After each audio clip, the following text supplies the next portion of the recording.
4-5 oktyabrda tushadigan misollar bilasizlar. Bundan oldingi milliy sertifikatda tushgan misollar ham takrorlanib tushishi mumkin. Shuning uchun sizlar ham bugundan boshlab milliy sertifikatning yozma qismida tushgan barcha misollarni shu Telegram kanalda birma-bir o'rgatib boraman. Asabizlarni kuzatib boringlar. Biz hozir 37, 38, 39, ya'ni 3 ta misollar bor-ku, shu 3 ta misollarning barchasini shu videorolikda ko'rib chiqamiz. Asal bugun birinchisi 2022-yilda tushgan, ya'ni 1-dekabrda tushgan variantdagi misol. Bu misol oldin ham tushgan va takrorlanib ham tushib turibdi. Hozirda bu yozma qismida ham tushib turibdi. E'tibor beringlar. Bizlardan birinchi piramida hajmini so'rab turibdi. Demak, piramida hajmini topish uchun demak birinchi ishni bajaramiz. Piramida hajmi 1/3 S asos ko'paytiruv h dengadi. Demak, birinchi navbatda biz balandlikni topib olishimiz kerak.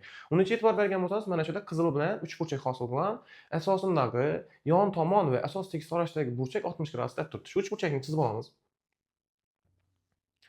Va chizib olsak, mana burchak 60 gradus, burchak ham 60 gradus va bundan bir ham 60 gradus ekanligi kelib chiqadi. Va shu yerda bizlara asosning tomoni kerak bo'ladi. Ya'ni 6 ekan asosning tomoni.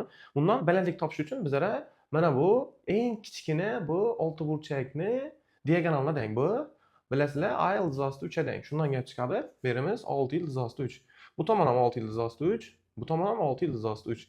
Endi mana shu 3 burchakning balandligi, ya'ni h e'tibor beringlar, mana shundan tushadi. Balandligi piramida ham to'liq balandlik hisoblanadi. Demak, buni balandligini topish uchun h teng a ildizosida 3 taqsim 2 formuladan foydalanamiz. Demak, 6 ildizosida 3 ko'paytiruv ildizosida 3 taqsim 2.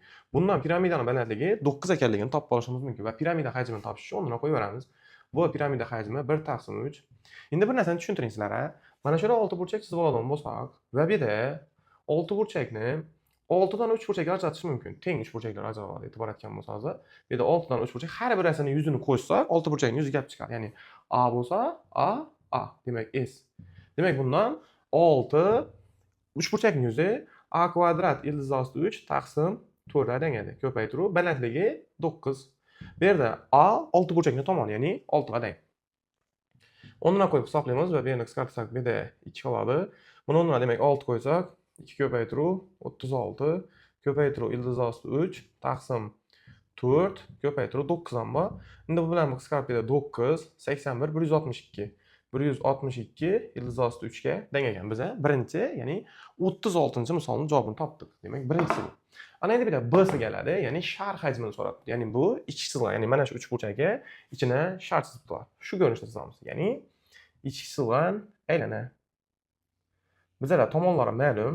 Radiusini biron yer desak, 6 ildizosida 3, 6 ildizosida 3. Demak, 6 ildizosida 3. Endi bir narsa bor. Mana shu balandlikni o'tkazib bersak, muntazam uchburchakda ichki sig'im aylana markazi medianal kesishgan nuqtada, ya'ni balandliklar ham shu nuqtada kesishadi. Endi e'tibor etamiz, bu ikki yo'l nisbatda kesishadi degan xossa bor edi. Bundan kelib chiqadi bu radius balandligimizni 3 dan 1 qismina teng. Ya'ni bundan kelib chiqadi radiusimiz 3 ga teng ekan. Endi shu yerdan demak aylanani aylanada hajm bo'lmaydi. Endi bu yerda shar deb tasavvur etilgan sharning hajmini topish uchun biz 4/3 pi r kub formuladan foydalanamiz va pi ni ham bizlar 3 ta hisoblab qo'yibdi. O'rniga qo'yaversak 4/3 pimiz 3 ko'paytiruv r ni kubi, ya'ni 3 ni kubi 27. Bundan kelib chiqadi bizda 108 ga teng ekan. Biz ikkinchi, ya'ni b shartidagi shar hajmini ham topdik. Endi bizda shart qo'yilgan eng katta hajmli mana bu konus eng katta hajm. Demak, eng katta hajm deganda bu misollarni отдельно keyingi darslarda tushuntiraman hali. Bu yerda hozir ishlab berib ketaveraman. Demak, uchinchisi eng katta hajmli bo'lsa, bizlar bir o'zi tushuninglar. Eng katta hajm bu hosiladan foydalaniladi. Ya'ni hajm formulasini konusning radiusini bog'lagan holatda eng katta ko'rinish aytganamiz. Nishatib. Qaranglar. Demak, buni tutashtiramiz. Markazga tushadi bu. Buni ham tutashtirib beramiz. Bu balandlik bo'ladi. H bo'ladi. Bu esa aylanamiz radiusi. Bu konusni asosini radiusi bo'ladi. Endi e'tibor beringlar.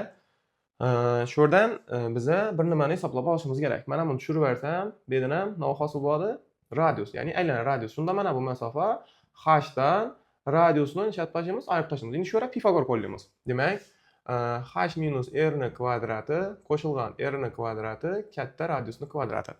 Hisoblaydigan bo'lsak bizda h kvadrat minus 2hr plus r kvadrat plus r kvadrat teng r ni kvadrat. Bu yerdan birinchi navbatda hajm formulasini yozib olaman va ya'ni konusniki 1/3 pi r kvadrat ko'paytiruv h, ya'ni asosan radius r bo'lganligi uchun. Endi qaranglar, pi o'rniga 3 qo'yib bersam, 1/3 3 ko'paytiruv r ni kvadratini mana bu yerdan topib olamiz hozir. Demak, r ni kvadrati 2hr dan h ni kvadratini olib tashlaymiz. Demak, o'rniga qo'yib ketaman shunda 2h. Bizda radius ham bor. Mana bu radius, sharning radiusi edi 3. Demak, 3 minus h ni kvadratini duradi shuni ko'paytiruv, bir de h'imiz ham bor. Demak, qaranglar endi bu yerdan biza 3 bilan 3 ni qisqartiramiz va mana buni ochamiz. Funksiya hosil bo'ladi. h ga bog'langan. 6h kvadrat minus h ni kubi.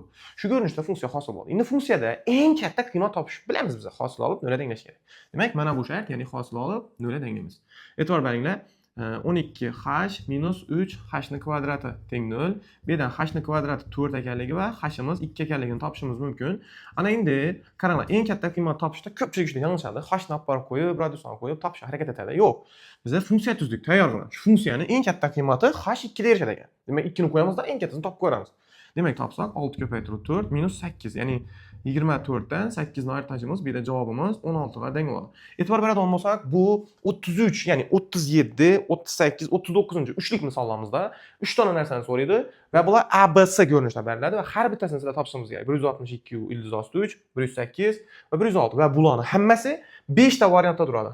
A, B, C, D, E. Mana shu 5 dona variantda mana shu javoblar turadi. Shularni sizlar belgilab ketishingiz kerak bo'ladi. Xudo xolasa, keyinkisini ko'ramiz hozir.